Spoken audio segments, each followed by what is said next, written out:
Nesse momento, desde já, eu quero convidar você a abrir a sua Bíblia e vamos, nesse momento, meditarmos na palavra de Deus. Deus tem uma palavra para falar. Sem sombra de dúvida, Deus tem uma palavra para falar aos nossos corações. Amém. Quero convidar você a abrir a sua Bíblia no livro de 2 Reis. Livro de 2 Reis, capítulo 7. Vamos ler como base apenas 3 versículos. Livro de 2 Reis, capítulo 7, verso 1 até o verso de número 2, somente 2 versículos como base. A epígrafe ou cabeçalho está escrito: Eliseu prediz abundância de viveres. Está escrito, 2 Reis, capítulo 7, verso 1 e 2. Então disse Eliseu: ouve a palavra do Senhor. Assim diz o Senhor: amanhã, quase a este tempo, uma medida de farinha haverá por um ciclo, e 2 medidas de cevada por um ciclo, à porta de Samaria. Porém, um capitão, em cuja mão o rei se encostava, respondeu ao homem de Deus e disse: eis que ainda que o Senhor fizesse janelas no céu, poder-se-ia fazer isso? E ele disse: eis que verás com os teus olhos, porém daí não comerás. Quero convidar você a fazer uma rápida oração comigo nesse momento, como de costume. Aonde você estiver, repita comigo em nome de Jesus: Senhor, que a tua palavra seja profecia em minha vida, me edifica, me exorta e me consola, em nome de Jesus. Amém. Diante não apenas desses 2 versículos, mas de todo o texto, capítulo 7, eu quero trazer essa noite uma mensagem, uma reflexão subordinada ao tema profetizando abundância de viveres em tempos de crise. Profetizando abundância de viveres em tempos de crise. Nunca se foi tão urgente, necessário, a necessidade de homens e de mulheres de Deus, que tenham uma palavra de Deus para o tempo que nós estamos vivendo hoje. Uma palavra de Deus que sirva como bálsamo, como azeite para cicatrizar as feridas da alma. Uma palavra que sirva como remédio para curar aqueles que estão aflitos e angustiados. Nós temos visto muitas pessoas usando da situação que está acontecendo no nosso país e mundo afora para profetizar o caos. São os profetas do caos. São aqueles que estão profetizando o terror. Mas nós sabemos que mesmo diante desta pandemia, a qual o nosso país já enfrenta e outros países, sabemos que ainda há esperança. Podemos crer em dias melhores. O profeta Eliseu, diante de um contexto totalmente desfavorável, em que Samaria, a cidade de Samaria, capital do Reino do Norte, havia sido cercada pelo exército do rei da Síria, Ben-Hadad, aonde as pessoas que estavam ali na cidade de Samaria estavam isoladas, não podiam sair, porque fora dos muros de Samaria o exército de Ben-Hadad estava ali. Essas pessoas estavam morrendo de fome. Era uma espécie de isolamento. Era um contexto de crise política, econômica, onde até a prática do canibalismo estava sendo praticada, exercida. Eliseu é capaz de profetizar abundância de viveres. E Deus honrou a palavra na boca do homem de Deus. Eu não quero saber do contexto que nós estamos vivendo, independente que a situação diga ao contrário. Eu quero essa noite olhar com os olhos da fé e quero declarar sobre a tua vida que dias melhores virão. Quero declarar sobre a tua vida que não é o fim. Quero declarar sobre a tua vida que essa tempestade vai passar. Eu quero declarar sobre a tua casa, sobre a tua família, abundância de viveres. Porque mesmo diante desta crise que o nosso país enfrenta, assim como nos dias do profeta Eliseu, Deus é poderoso para trazer mudanças. Deus é poderoso para trazer provisão. Deus é poderoso para restaurar a tua saúde, a tua vida espiritual, se você assim crê. Mas antes de começarmos a exaurirmos algumas lições deste texto, que serão pedagógicas, que irão nos ensinar muitas coisas importantes para a nossa vida espiritual, eu quero afirmar, a título de introdução, que o livro de 2 Reis, ele é classificado como um dos livros históricos.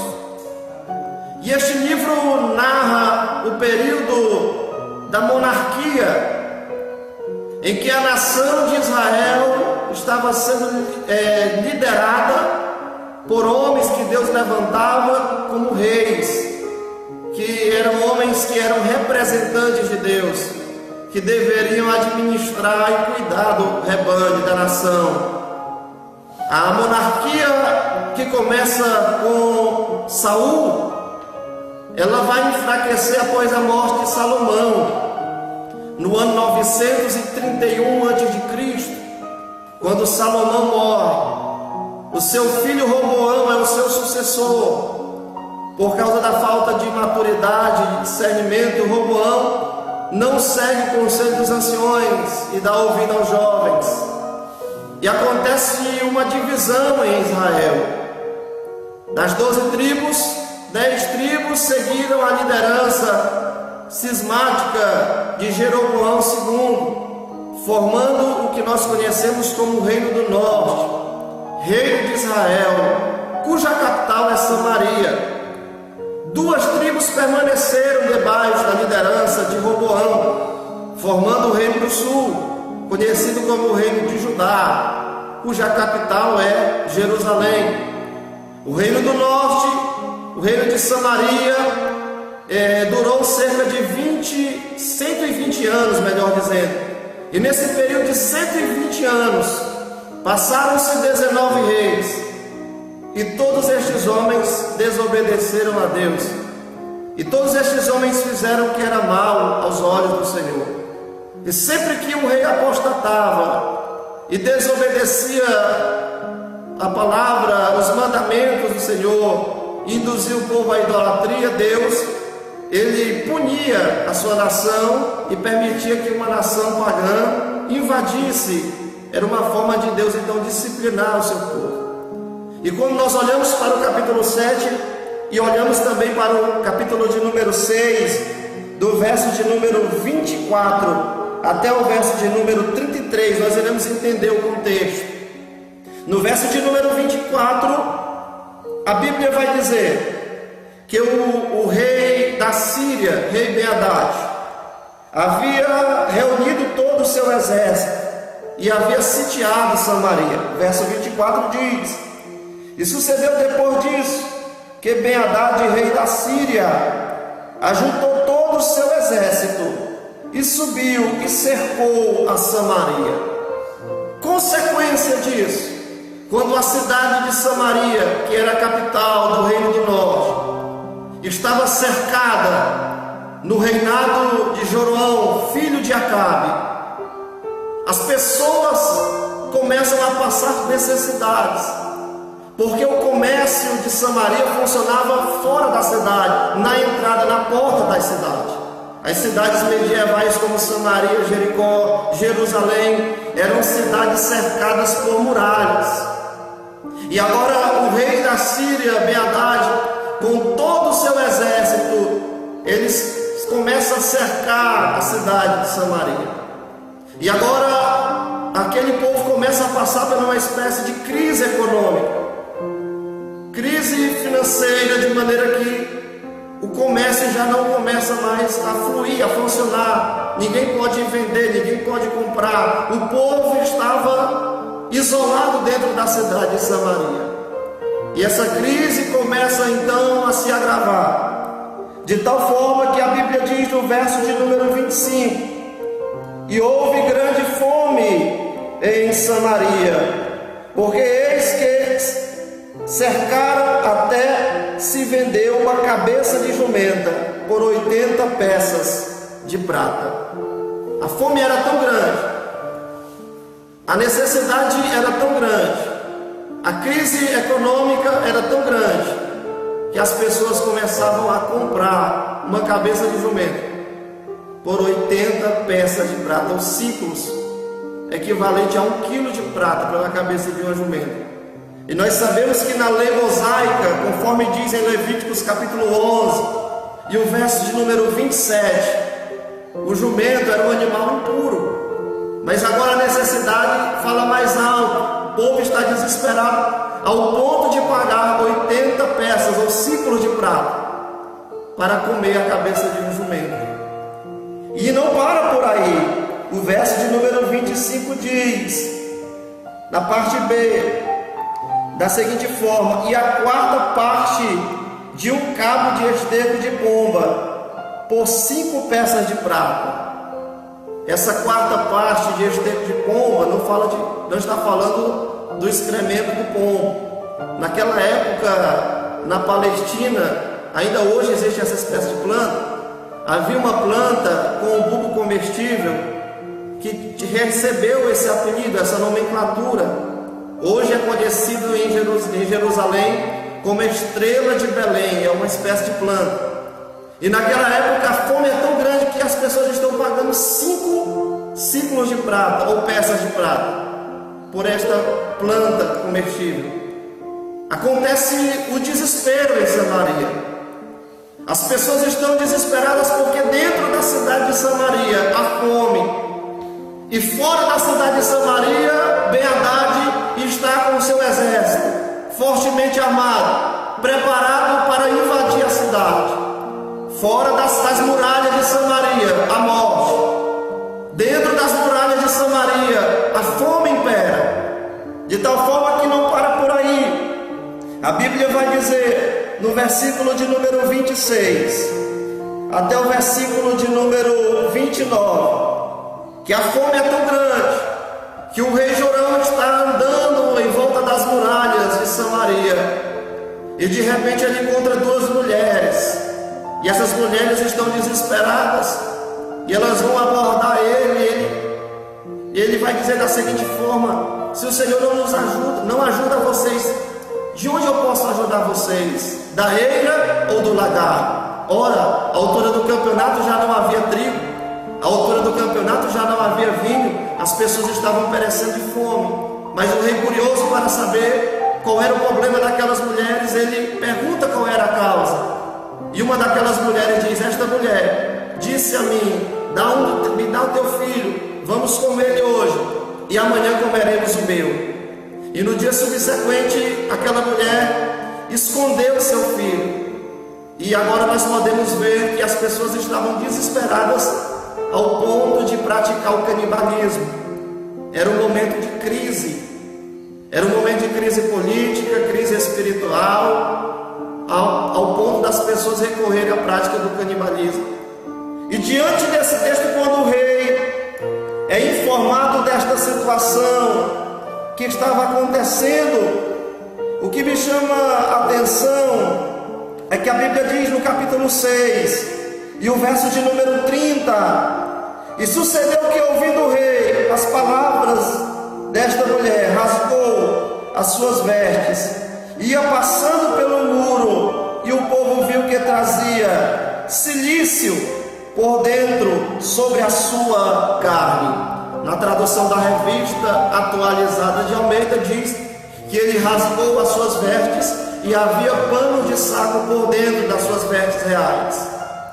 Por fora, o rei estava tentando transmitir segurança, mas por dentro, o rei estava usando panos de saco, que eram vestimentas feitas de pelo de carneiro. Eram vestimentas grosseiras, em que os judeus usavam em momentos de grande aflição. E quando o rei ouve o relato destas duas mulheres, que estavam recorrendo à prática do canibalismo, a angústia do rei Jorão é tão grande, que ele rasga as suas vestes reais. E quando ele está passeando pela cidade de Jerusalém, a cidade de Samaria, as pessoas observam que ele estava usando, por dentro das suas vestes reais, vestes de pano de saco, porque por fora ele estava tentando transmitir segurança, mas por dentro ele estava desesperado. Não é diferente de mim e nem diferente de você, quando nós passamos por alguns momentos de dificuldade em nossa vida. Quando das vezes nós queremos transmitir paz, nós queremos transmitir segurança, mas muitas das vezes nós nos revestimos de uma imagem que não é a verdadeira condição que nós estamos vivendo, que nós estamos sentindo. Quando o rei rasga as suas vestes reais e as pessoas começam a ver o rei passear em volta do muro de Samaria e começam a ver que ele estava usando vestes de pano grosseiro, é uma forma do texto dizer que o rei estava aflito. Por fora ele estava tentando transmitir segurança, mas por dentro ele estava desesperado. Talvez assim seja a tua condição hoje. Diante desta situação, você tem tentado transmitir segurança na tua casa, mas você está por dentro angustiado. Você está por dentro angustiado. Por dentro você está desesperado ou desesperada. Mas eu quero dizer para você que Deus essa noite tem uma palavra que será bálsamo para a tua alma. Aleluia. Ainda que você esteja inseguro por dentro, aleluia, mas Deus conhece o teu interior. E da mesma forma que você está tentando transmitir paz, aparentemente, Deus é poderoso para trabalhar no teu interior, para transmitir a sua paz, a paz que excede todo entendimento, para curar a tua alma. E você não apenas aparentemente transmitirá paz, mas você terá paz no teu interior, no teu coração, porque Deus é poderoso para fazer essas coisas em nossas vidas. O que me chama a atenção, se nós olharmos para o rei, em momento nenhum nós iremos encontrar o nome do rei, mas se trata aqui, segundo alguns comentários bíblicos, nós podemos entender que se tratava de Jorão, filho de Acabe. O que me chama a atenção é que no verso de número 30, no capítulo de número 6, verso de número 30, o rei Jorão rasga as suas vestes reais e está usando pano de saco por dentro, uma forma de transmitir a sua aflição, mas não há arrependimento. A Bíblia diz no verso de número 32 que o rei tentava tirar a vida de Eliseu, e estava então Eliseu, versículo de número 31 melhor dizendo, verso 31 diz: e disse, assim me faça Deus, outro tanto, se a cabeça de Eliseu filho de Safate hoje ficar sobre ele. Mesmo desesperado, mesmo angustiado, esse rei chamado Jorão, esse rei pagão, ele não se dobrou diante de Deus, e agora ele estava tentando tirar a vida do profeta Eliseu. Ele havia rasgado as suas vestes reais, ele estava usando por dentro o pano de saco, pano grosseiro, mas o seu coração permanecia cauterizado. Ele estava tentando, no verso de número 31, tirar a vida de Eliseu. Ele está transmitindo aquela culpa ao profeta Eliseu, está tentando decapitar Eliseu, tirar a vida de Eliseu. Ele rasga suas vestes reais, ele usa por dentro panos de saco, mas o seu coração permanece cauterizado, porque o arrependimento não pode ser externo, o arrependimento precisa ser interno. Naquela época, no Antigo Oriente, quando o judeu estava aflito, ele rasgava suas vestes, ele usava vestes grosseiras, feitas de pano de saco. era uma forma de externar sua aflição.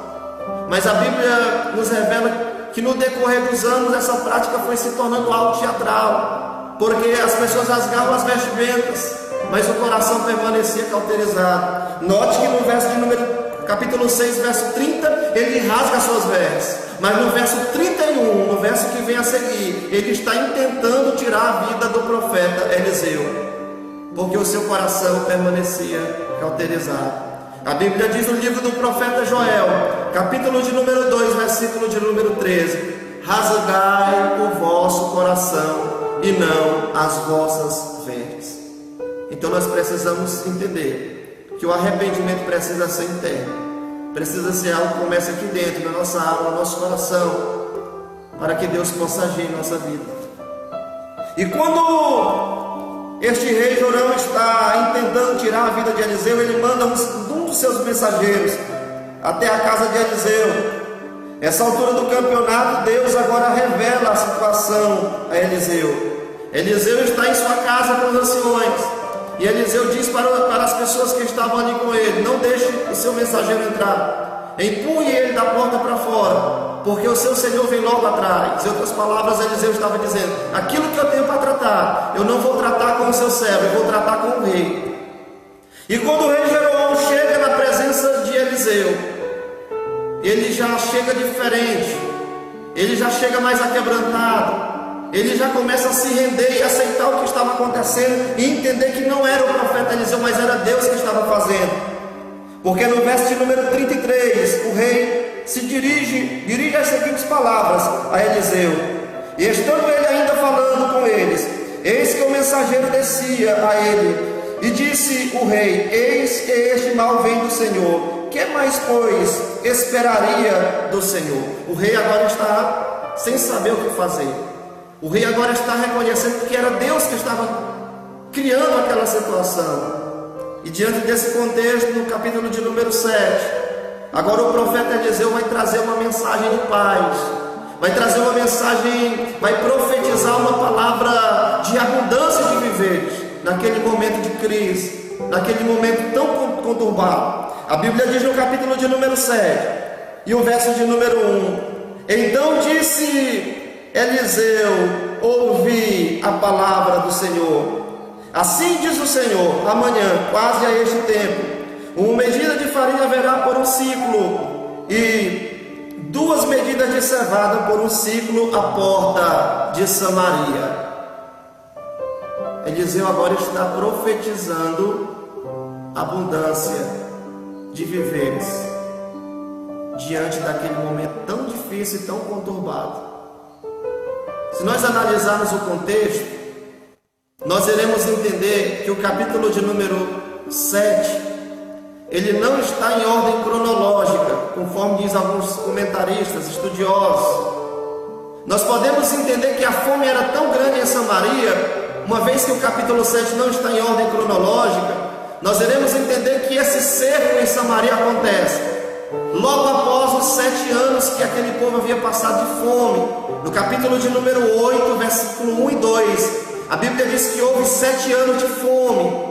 E uma vez que o capítulo 7 não está em ordem cronológica, e agora o rei invade, cerca Samaria, nós iremos entender que além dos 7 anos de fome, aquele povo agora estava cercado. O texto não diz quanto tempo isso durou, o cerco em volta de Samaria, mas nós podemos entender que a situação era muito delicada. As pessoas estavam recorrendo ao canibalismo, estavam comendo a vida um dos outros para poder sobreviver diante do desespero. Mas agora o profeta Eliseu, diante desta situação, aonde o rei está desesperado, reconhecendo que tudo aquilo que estava acontecendo era permissão de Deus, Eliseu agora vai profetizar a vida e vai dizer: assim diz o Senhor, ouvi a palavra do Senhor, até amanhã, quase a este tempo, uma medida de farinha será vendida por um ciclo, 2 medidas de cevada será vendido por um ciclo à porta da cidade de Samaria.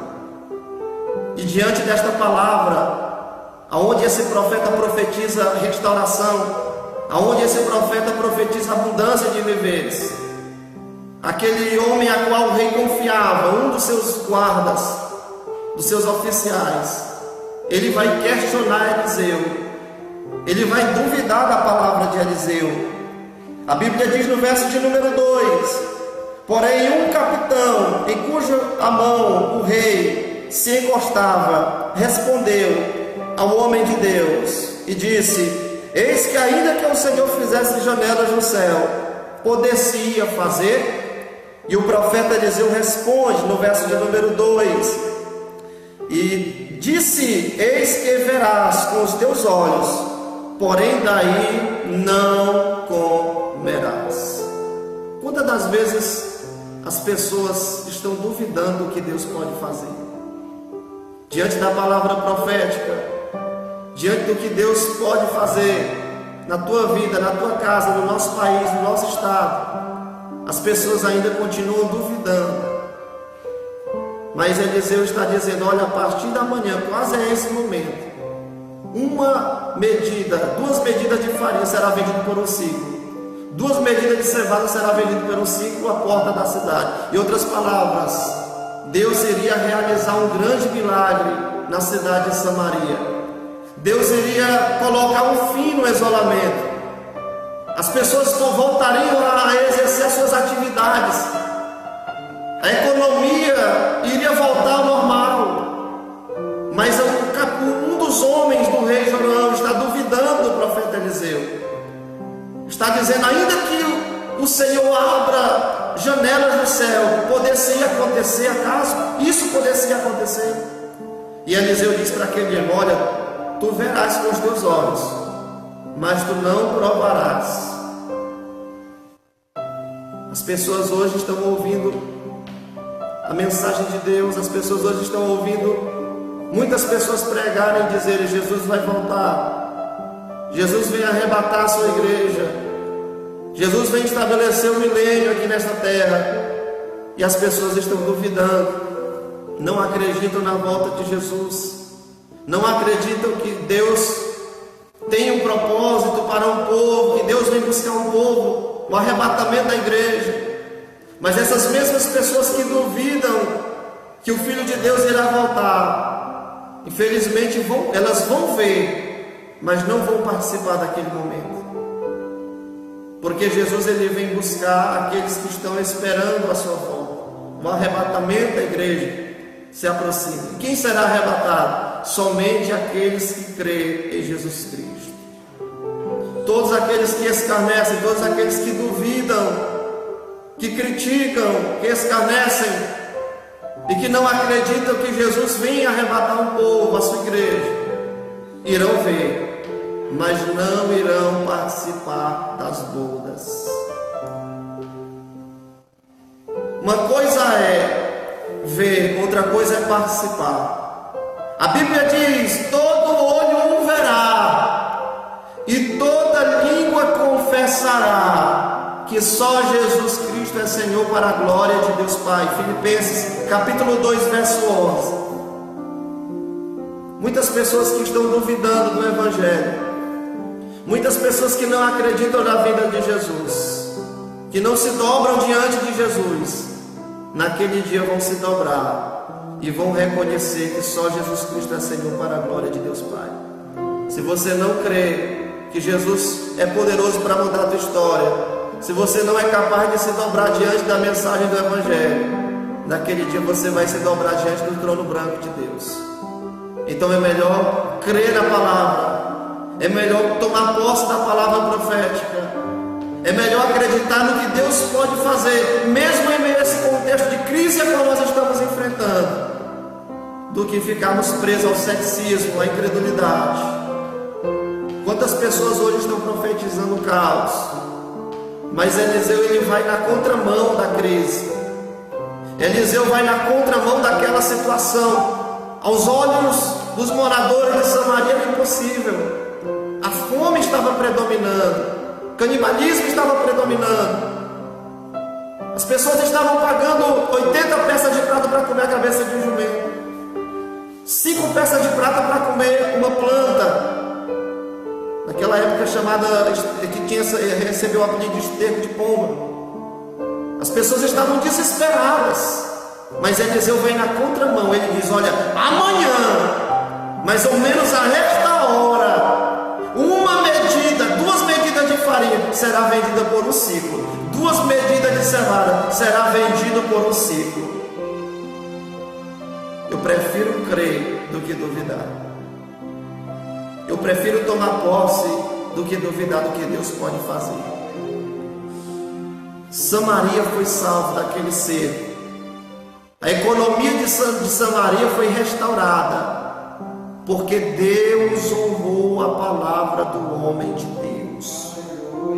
Você vai dar ouvidos ao que a mídia está transmitindo? Você vai dar ouvidos ao que as pessoas estão dizendo, que o país vai quebrar, que a economia vai quebrar, que mais de 70% das pessoas serão contaminadas?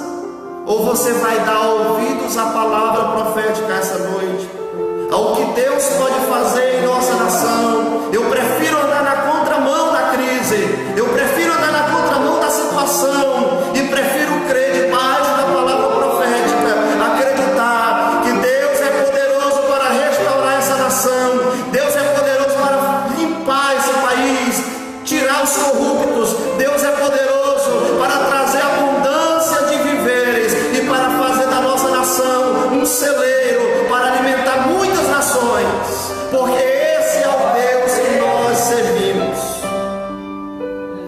Mas vamos fazer uma pergunta para o texto: como Deus de um dia para o outro conseguiu libertar Samaria da fome, conseguiu libertar Samaria do exército do rei da Síria, Ben-Hadad?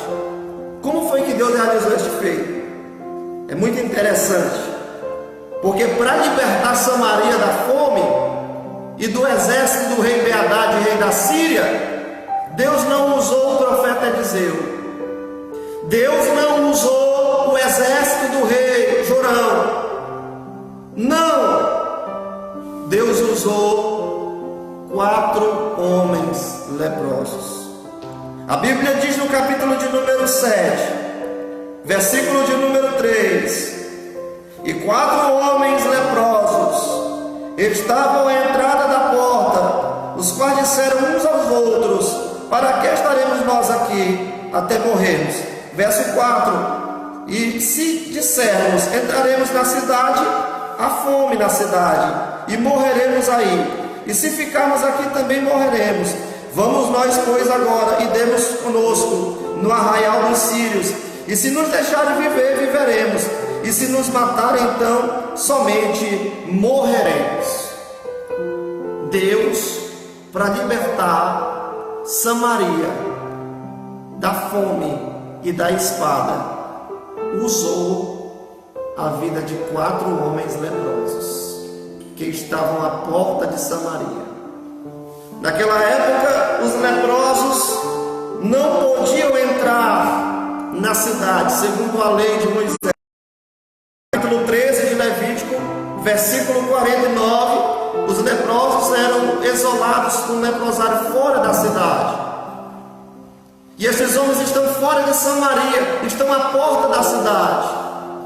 Mas esses homens chegam a um certo consenso: para que nós ficaremos aqui? Se nós ficarmos aqui, além da doença degenerativa da lepra, nós vamos morrer de fome. Se nós formos para a cidade de Samaria, desobedecendo assim a lei, a fome na cidade, também nós morreremos. Se nós formos ter com o arraial dos sírios, se ele nos deixar viver, nós viveremos.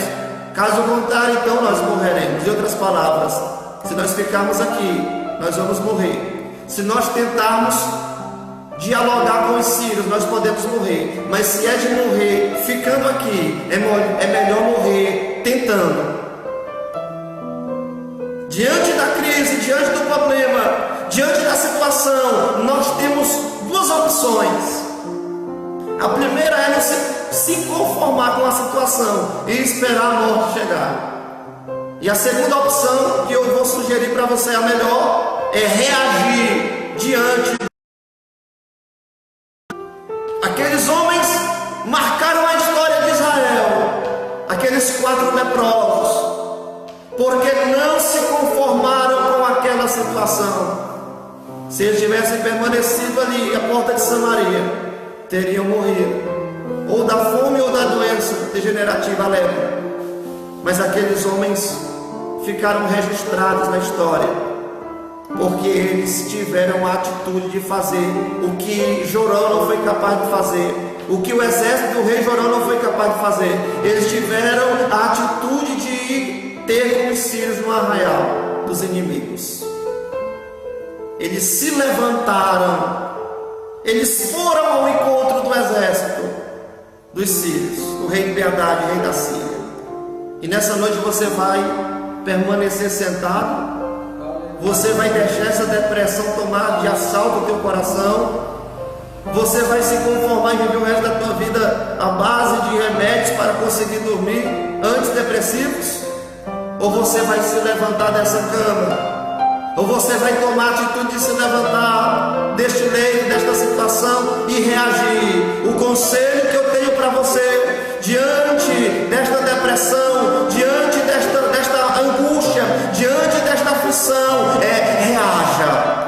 É tempo de se levantar, é tempo de reagir. É melhor morrer tentando do que se conformar com a situação. Em tempo de crise, em tempo de angústia, em tempo de aflição, a única coisa que pode mudar a nossa situação é a nossa fé em Deus e a nossa atitude de reagirmos e de tomarmos uma posição. Quando estes homens estão indo ter com o arraial dos sírios, quando esses 4 leprosos estão caminhando em direção ao arraial dos inimigos, no arraial dos sírios, os soldados, os guardas começam a ouvir o barulho de vários carros, de vários cavalos, e eles começam a ficar desesperados, ao ponto de dizer: o rei de Israel alugou reis dos heteus, reis dos egípcios contra nós, vamos fugir. Porque à medida que aqueles 4 homens caminhavam, o simples barulho dos passos daqueles 4 leprosos, Deus fez com que o exército inimigo ouvisse o barulho de carruagens, de cavalos. Ele confundiu o arraial dos inimigos, e eles fugiram, deixando para trás prata, deixando tendas, deixando cavalos, para salvar suas vidas. Que Deus maravilhoso é esse que nós estamos diante da sua palavra. A Bíblia diz que Deus escolheu as coisas fracas e desprezíveis para envergonhar as fortes. A Bíblia diz que Deus escolheu os que não são para confundir os que são. A Bíblia diz que Deus, Ele escolheu as coisas fracas para aniquilar as fortes. A Bíblia diz que Deus escolheu as coisas loucas deste mundo para confundir as sábias. Assim como Deus usou 4 leprosos para libertar Samaria da fome, libertar Samaria da espada, se Deus foi capaz de usar a vida de 4 leprosos, o que Deus pode fazer usando a tua vida, usando a tua casa, a tua família? Deus nunca precisou da maioria para trazer mudança. Deus só precisa de uma minoria. Deus só precisa de uma minoria de remanescentes que tenham a atitude de reagir, de andar na contramão da crise, de buscar a Deus, de reagir em meio à crise, para que Ele possa operar, para que Ele possa realizar coisas grandes e extraordinárias. A Bíblia diz no livro do profeta Jeremias, capítulo 33, verso 3: clama a mim e responder-te-ei e anunciar-te-ei coisas grandes e firmes que não sabes. Você vai permanecer em cima dessa cama? Você vai permanecer trancado nesse quarto? Ou você vai se levantar como aqueles 4 homens leprosos e reagir diante dessa situação? Porque Deus vai usar a tua vida. Você crê que Deus pode te usar como intercessor? Que através das tuas orações esta nação pode ser liberta da corrupção, esta nação pode ser liberta deste vírus que tem assolado o nosso país, através da tua oração. Se você se levantar como um atalaia de Deus, como um homem de Deus, como uma mulher de Deus, Deus pode usar a tua vida para abençoar a tua cidade, este estado, para realizar coisas grandes.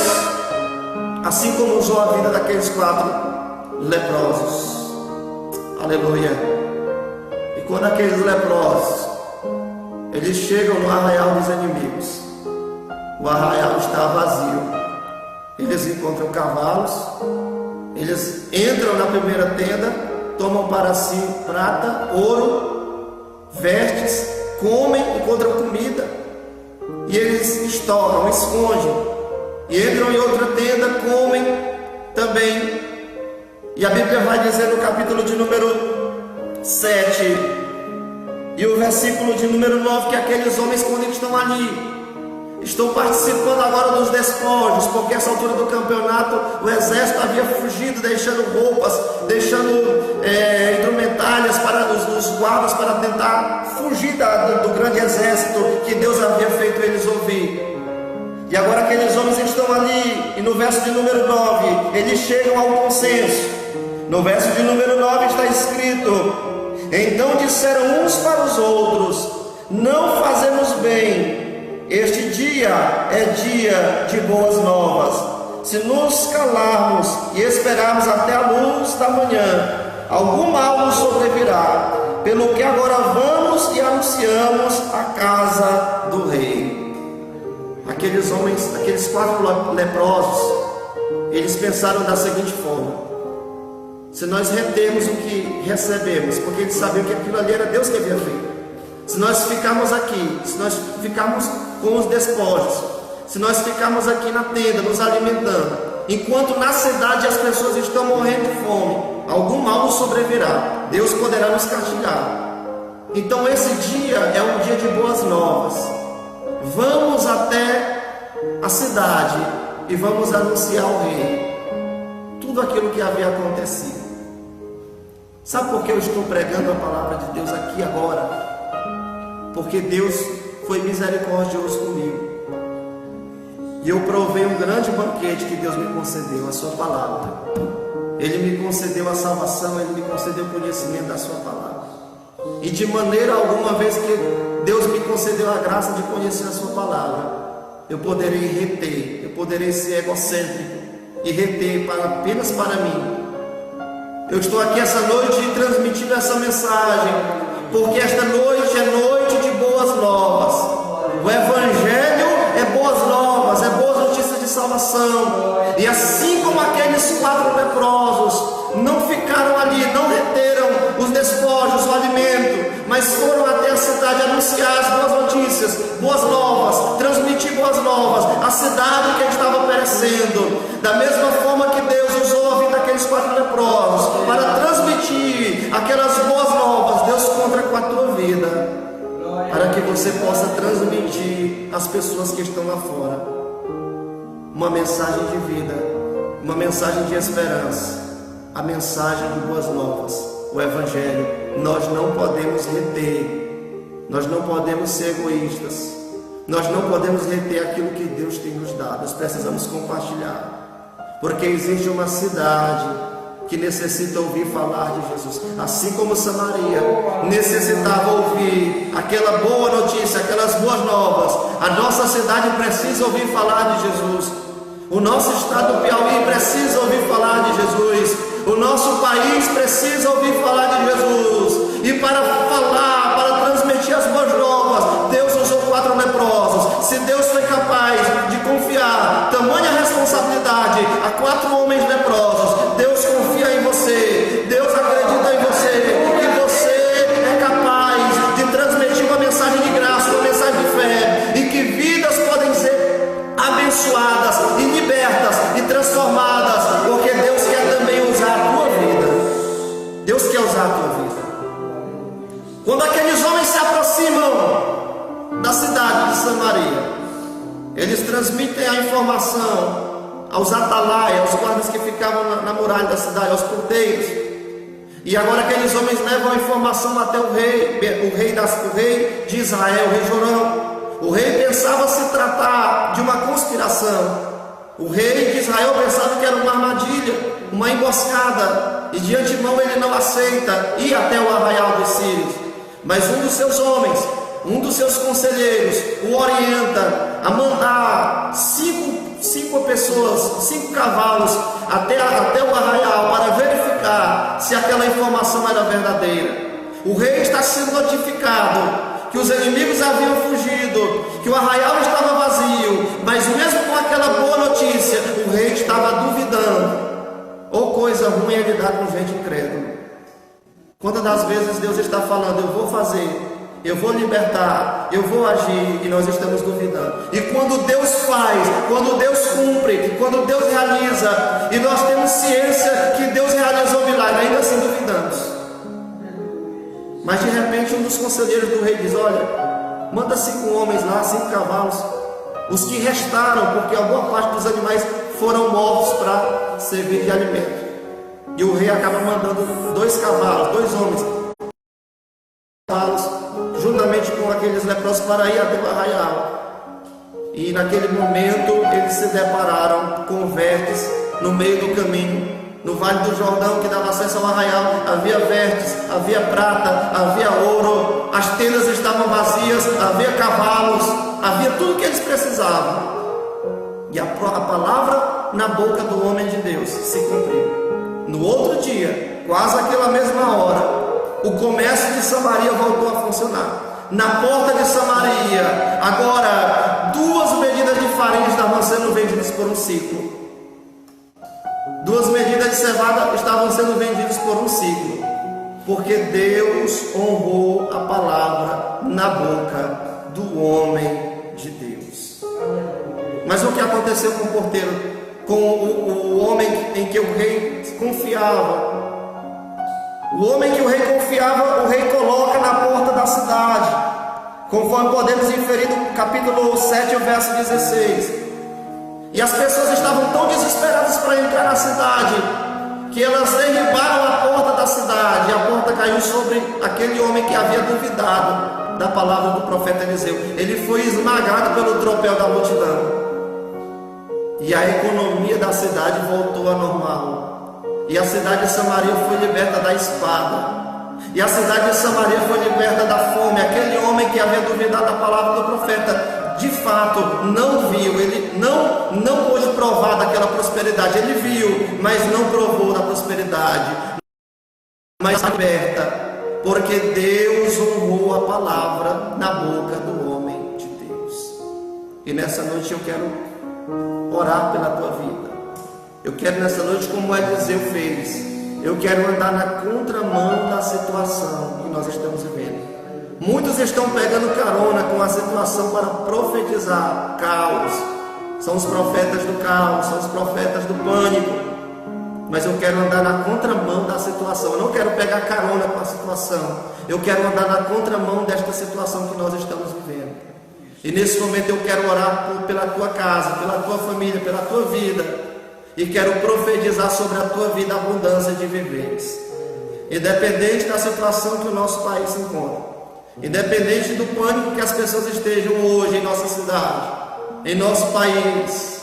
Eu quero nessa noite fazer uma oração debaixo da palavra profética e declarar sobre a tua vida a abundância de viveres. O tema da minha mensagem é profetizando a abundância de viveres em tempo de crise. Nesse momento vamos orar.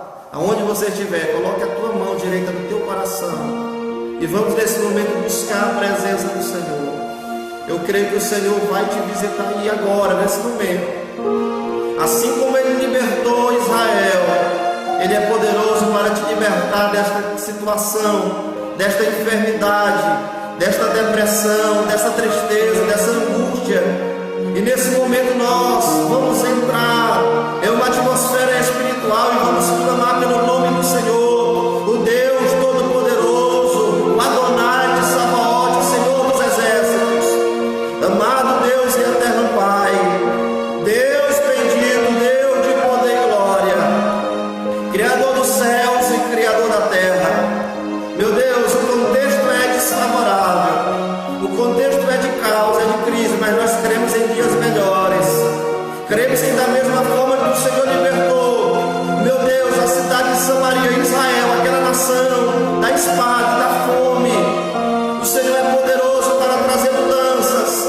O Senhor é poderoso, meu Deus, para, meu Deus, trazer, meu Deus, abundância de viveres, ó Pai, para a nossa nação, para o nosso estado, para a nossa casa. E nesse momento, Senhor, em nome de Jesus, aonde, meu Deus, houver um servo do Senhor, uma serva do Senhor,